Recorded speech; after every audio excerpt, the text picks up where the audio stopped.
Children, how are you? Welcome back to our science class. This is Miss Yegu Renka. I am your science teacher. Children, don't waste your time in the holidays. Please watch the videos and understand the topic. After watching the video, you must need to read a textbook. So, as early as possible, take the textbooks. Okay, children? Children, in the previous video, we learned about reproduction in plants. Okay, reproduction in plants. In that video, we learned that reproduction takes place in plants in different ways. Reproduction takes place in plants in different ways. Some plants reproduce by spores. Non-flowering plants reproduce by spores. And some plants reproduce from seeds. Okay? And some plants reproduce by vegetative parts.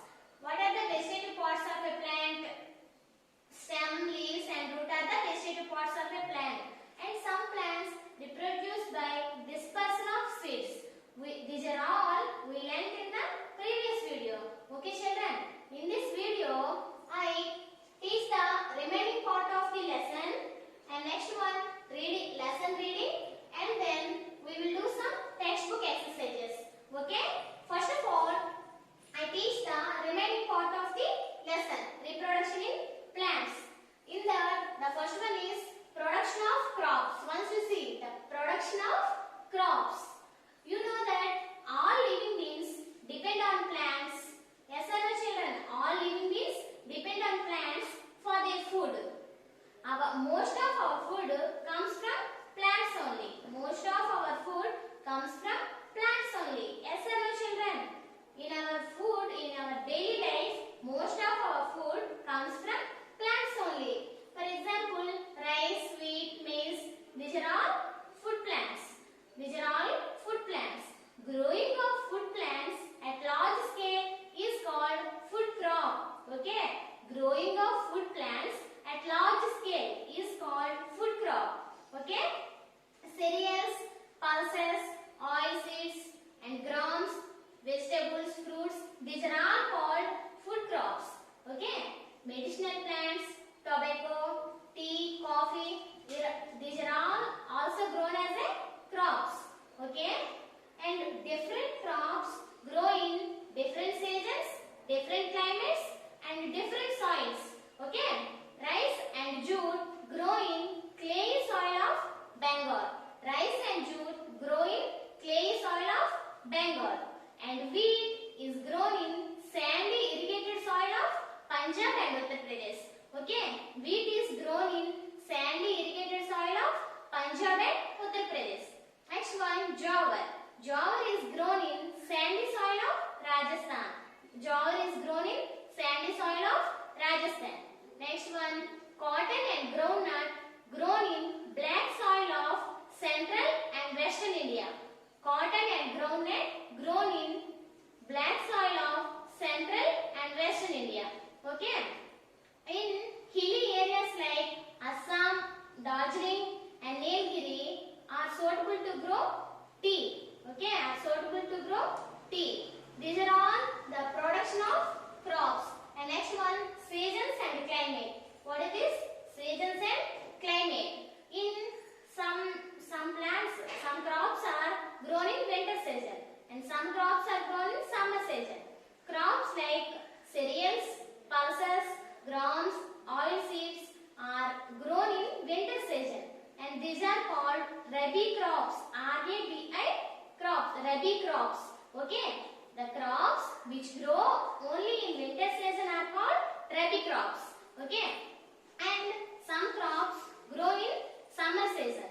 Crops like rice, millet, maize, jowar are grown in summer season. These are called kharif crops. K-H-A-R-I-F, kharif. Okay? The crops which grow only in summer season are called kharif crops. The crops which grow only in winter season are called rabi crops. Okay, ma? Next one, growing good crops. How we grow good crops? Now you know that nowadays people used some chemical fertilizers to improve the fertility of soil. You know that nowadays people added chemical fertilizers soil to improve the fertility of the soil. Instead of these chemical fertilizers, we use natural fertilizers. Natural fertilizers like cow dung. Next one, cow dung, dead and decaying matter are the natural fertilizers. Instead of chemical fertilizers, we use natural fertilizers to get good crops. Okay, children, to get good crops. And next one, protection of crops. How we protect the crops? Protection of crops. How we protect the crops? There are some rules to protect the crops.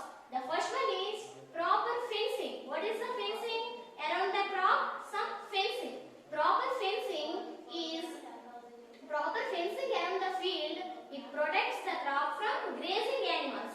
Grazing animals like cows, buffaloes, goats, etc. Okay, first one is proper fencing around the field. And next one is crop rotation. Crop rotation increases the production. What is the crop rotation? Crop rotation increases the production. Okay, crop rotation is nothing but we planted the different plants sequentially in the same land. Okay, that is the crop rotation. It increases the fertility of the soil. So automatically crop rotation increases the production of crops. Okay, weeds and diseased plants should be removed. Weeds and some diseased, destroyed plants should be removed regularly. Okay, it also increases the production of crops. Next one, protect the crop from rats, mice and squirrels. Protect the crop from rat, mice and squirrels. Insecticides like DDT should be sprayed to kill the insects. Insecticides are nothing but they kill the insects. A substance which is used to kill the insects are called insecticides. We spray the insecticides to the crops, they kill the insects and increases the production of crop. Okay, and pesticides. Pesticides should be sprayed to kill the virus, bacteria and fungi on the crop. Okay, and to kill caterpillars, grasshoppers, etc. Pesticides are nothing but pesticides is a substance which is used to destroy the insects and some harmful organisms which are harmful to cultivate the crops. Okay, once again I tell, listen. Pesticides are nothing but substances which are used to destroy the substance which are used to destroy the insects and some other organisms harmful to cultivated plants. Those are the pesticides. Okay, pesticides should be sprayed to kill the virus, bacteria and fungi in the crops. Okay, it also increases the production of crop. And next one, after harvesting, seeds should be protected from moisture and kept away from rat, mice and squirrels. After harvesting, seeds should be protected from moisture. So, the seeds should be stored in airtight containers. So that they are healthy and give good food and it increases the production of crops. Okay children, this is the total theme of the lesson. In the reproduction in plants, we learned that plants reproduce in different ways by reproduction through seeds, by spores, and next one, reproduction by vegetative pods and reproduction by dispersal of seeds. And we learned that how to production of crops and different plants are grown in different seasons and climates and what are the precautions to grow good crops. And next one, finally, protection of crops.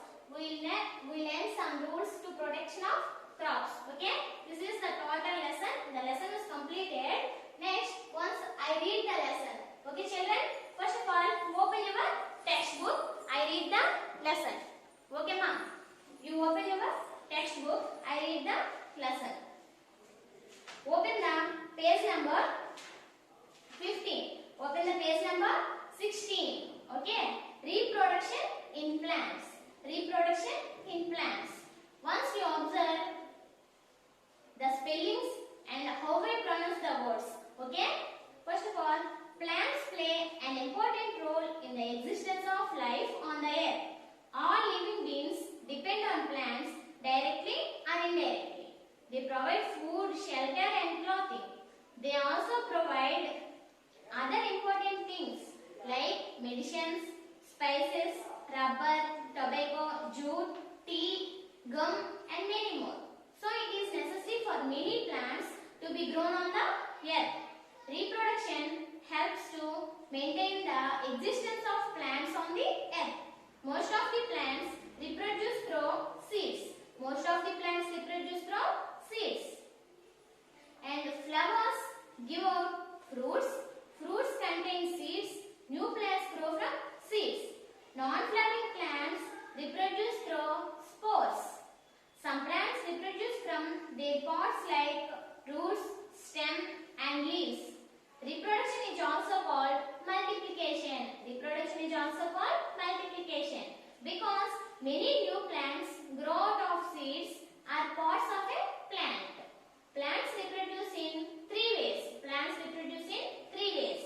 First one, reproduction through seeds, reproduction through spores and vegetative propagation. Okay, vegetative propagation. Reproduction through seeds.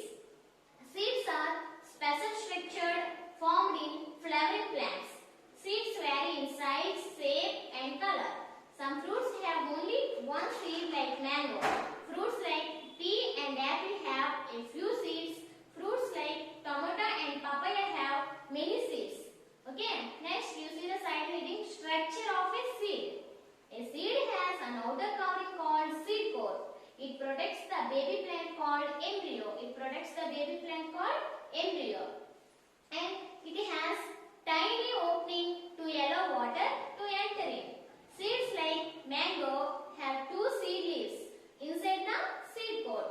Inside these seed leaves there is a baby plant. This baby plant has a tiny root and tiny shoot. Food is stored in the seed leaves. This is used by the baby plant till a pair of green leaves are grown. Seeds like wheat, maize and rice have only one seed leaf. Once you observe these diagrams, children, once you observe, okay. This is the gram seed. This is the gram seed. And next one, maize seed. This is the maize seed.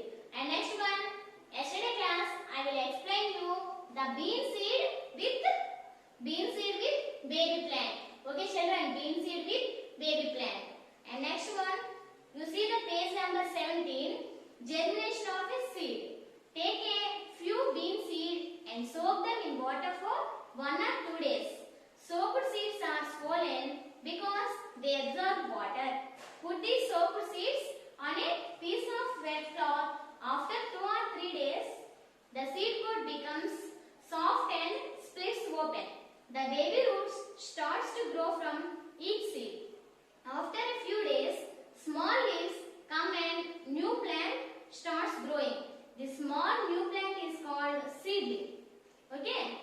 The development of a seed into a seedling is called germination. The development of a seed into seedling is called germination. During germination, the baby plant takes its food from seedlings. The stages in the germination of a bean seed are shown here. Okay, in the previous video also, I will explain the germination of a seed. Okay. Next one, conditions necessary for germination. Conditions necessary for germination. Air, water and suitable temperature are necessary for the germination of a seed. Air, water and temperature are necessary for the germination of a seed. Next one, we have the experiment. Take 3 mature and dried bean seed and tie them to a glass slide.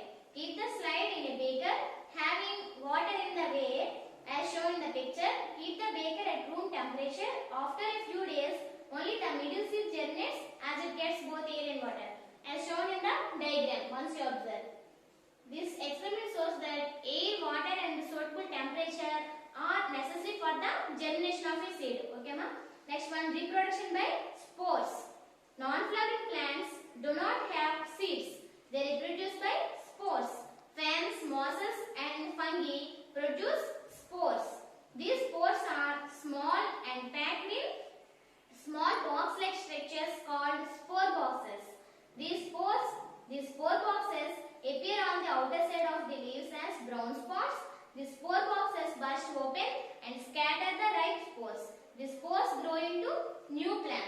Once you observe the diagram of fern leaves, okay? See the next page, page number 18. Reproduction by vegetative parts. Roots, stem and leaves are the vegetative parts of the plant. In certain plants, these parts give out new plants. So, reproduction by stem, root and leaves is called vegetative reproduction. Vegetative reproduction is much faster than reproduction through seeds. Okay? The first one, new plants from roots. New plants from roots. Sweet potato, carrot, radish and beetroot are the roots of the plants that store food in them. If we plant them in the soil, roots and shoots grow from them. Okay? The second one, new plants from underground stem. New plants from underground stem. Potatoes, ginger and onion are the underground stems which have stored food in them. Potato and ginger have buds. If we plant them in the soil, new plants grow from these buds. Onion is called as bulb as it is shaped like a bulb. If we plant the bulb in the soil, it gives out new plant. Once you observe here some potatoes, ginger and onions. Ginger and potato have buds.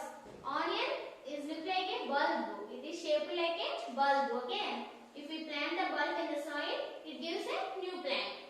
Okay. Next one, new plants from runners. New plants from runners.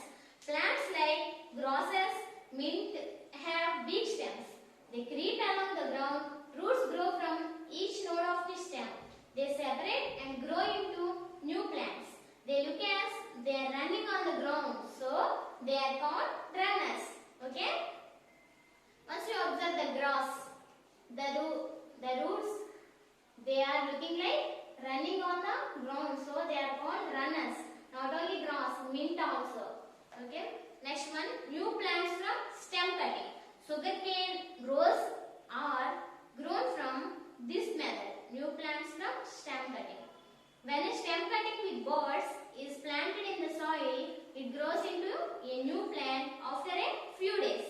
These plants produce flowers faster than the plants grown from seeds. Okay. Once you observe the roll stem cutting. First, when a stem cutting with bud, a new plant comes and it produces flowers faster than reproduction through seed. Okay. Next one, when cuttings are attached to the shoots of another plant is called grafting. By this method, two types of flowers can be produced on one plant. When the cutting of a sweet mango grafted on the stem of a sour mango tree, it gives sweet fruits. Once you observe the diagram, in the previous class also I explained this. Okay. By grafting method, we get two types of fruits or two types of flowers on one plant. Okay. Next one, new plants by layering. In this method, the side branches are bent towards the ground and covered with moist soil. After a few days, new roots develop. The branch is cut off from the parent plant and the new plant is planted in another place. Jasmine and raspberries are grown by this method. Once you observe here the jasmine plant, the side roots are bent towards the soil, okay? Bent towards the ground and covered with soil. In this method, by layering, jasmines are grown by layering, okay? Turn the next page, page number 20. New plants from leaves. New plants from leaves.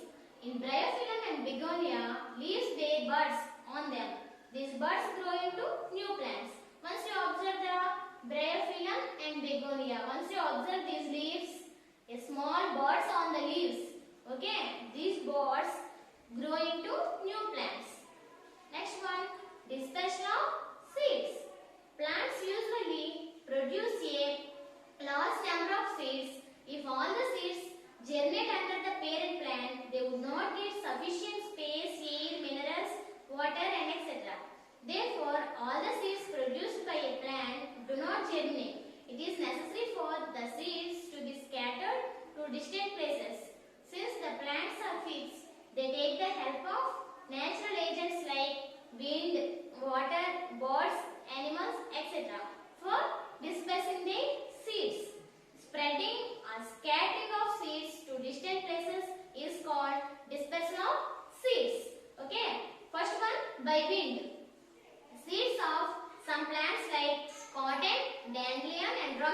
are small, light and have hair or wings. So these seeds are easily carried away to distant places by wind. Here you observe the diagrams of cotton seed, dandelion and drumstick. Okay, these are reproduced by dispersal of seeds by wind, by water. Seeds of some plants growing in water or near water are carried away by water.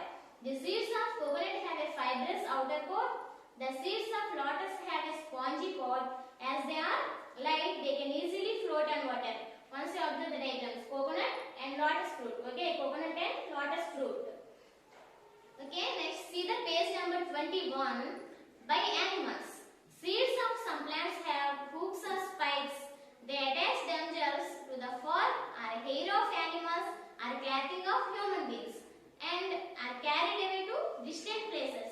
Examples are xanthium and tiger nail. Once you observe the diagrams. Okay, xanthium and tiger nail. Sweet and juicy fruits like mango and oranges are eaten by human beings, but their unedible seeds are thrown away to different places. Some fruits are eaten by animals and birds, but their seeds are passed out in the pieces. Examples are tomato and guava. Next one, by explosion. Some fruits burst open or explode on drying, so that the seeds are thrown away with force in all directions. Examples are pea, balsam and lady's finger. Okay. Next one, production of crops. All living beings depend on plants for their food. Most of our food comes from plants like wheat, maize, rice, etc. These plants are called food plants. They need to grow in fields in large number to meet the demands of the increasing population. Growing food plants at a large scale is called food crop. Cereals, pulses, oilseeds, vegetables and fruits are grown as food crops. Medicinal plants, tobacco, tea, coffee, rubber, spices, etc. are also grown as crops. And different plants grow in different seasons, climates and soils. Rice and jute grow in clayey soil which holds enough water so that rice is grown in and around Bengal. Wheat is grown in sandy irrigated soil of Punjab and Uttar Pradesh. Jowar and bajra are grown in the sandy soil of Rajasthan. Cotton and groundnut are grown in the black soil of central and western India. Hilly areas of Assam, Darjeeling and Nilgiri are suitable to grow tea. See the last page number 22. Seasons and climate.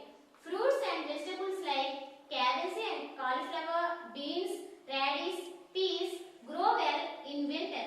In summer, vegetables like pumpkin, brinjal and gourds grow well. Crops like cereals, pulses, gram and oilseeds like mustard grow in winter and are called rabi crops. Crops like rice, millet, maize, jowar grow in summer and are called kharif crops. Growing good crops. Nowadays, manures and chemical fertilizers are added to the soil to improve its fertility. Dead and decaying matter and cow dung are the common manures. Chemical fertilizers like urea, ammonia, nitrates, sulfates, phosphates should also be used to get good yielding. For good crops, healthy and ripe seeds should be sown. Proper ploughing, irrigation and using manures and fertilizers results in good crop. The final topic, protection of crops. Proper fencing around the field protect the crop from grazing animals like cows, buffaloes, goats and many more. Birds should be kept away by using scarecrow. Crop rotation increases the production. Weeds and diseased plants should be removed regularly. Protect the crop from rats, mice and squirrels. Insecticides like DDT should be sprayed to kill the insects. Pesticides and fungicides should be sprayed to kill the pests like caterpillars, grasshoppers and to kill viruses, bacteria and fungi. After harvesting, seeds should be protected from moisture and kept away from rats, mice, moles, squirrels, etc. So, the seeds should be stored in airtight containers. Okay children, the lesson reading completed. Once I explain the exercises in the textbook. Okay, if you read the lesson at least 7 times. Okay children. the exercises. Children, in the page number 23, we have some fill in the blanks. We have some fill in the blanks about this lesson. Okay? Once you see the fill in the blanks, growing of a new plant from a seed is called. If you read the lesson carefully, then you will easily do the fill in the blanks. What is that? Growing of a new plant from a seed is called germination. Okay? Stems, leaves and roots are the dares of a plant. Those are the parts of a plant. The outer covering of a seed is called, what is that? The outer covering of a seed is called seed core. Seed leaves are also called as cotyledons. Okay? The pot that stores food for the baby plant. The pot that stores food for the baby plant is seed leaves. Rice grows well in dash soil. Rice grows well in clay soil. The black soil is suitable for the growth of dash and dash, cotton and groundnut. Cauliflower and cabbage grow well in dash season, in summer season or winter season. In winter season. A plant which is dispersed by animals, Xanthium. A plant which is dispersed by explosion, P, ladyfinger, whatever may be your wish, P or lady's finger. Choose the correct answer, put correct letter in the bracket. First one, conditions necessary for the germination of a seed. Air, water, temperature, or all the three. What are the conditions necessary for germination of a seed? Air, water and suitable temperature. So, all the three. So, in the bracket you will write the letter D. See the next page. In fern plant, reproduction takes place by, fern is the non-flowering plant. So, in fern plant, reproduction takes place by spores. In the option C is the correct answer. Option C, spores. Okay. Next, jowar and basra are grown in which soil? Clay soil, black soil, red soil or sandy soil? Sandy soil. Okay. Next, the baby plant gets its food from stem, root, cotyledons or seed coat. The baby plant gets its food from seed leaves. So, option C. Next one, which of the following is dispersed by wind? By wind, coconut, drumstick, lotus or tiger nail. Which of the following is dispersed by wind? So, drumstick is dispersed by wind. So, option B. And here, fun time. Write which part of each plant helps in reproduction. First one, carrot. In the carrot, which part helps in reproduction? Once you remember in the lesson I explained. Yes, that is root. In the carrot, roots helps in reproduction. Next one, potato. In potato, buds. Potato buds are helped in the reproduction. In the sweet potato, roots. But in potato, buds. And the sweet potato, roots are helped in the reproduction. Next, in grasses also roots are helped in the reproduction. In the rose also roots. And next one, jasmine, branches. In the jasmine, branches. Next one, bryophyllum. Bryophyllum, bear buds. In the bryophyllum, buds on their leaves. Okay, these buds helps in the reproduction. Okay, children, the lesson reading and the exercise is also completed. Please watch the video. Thank you for watching.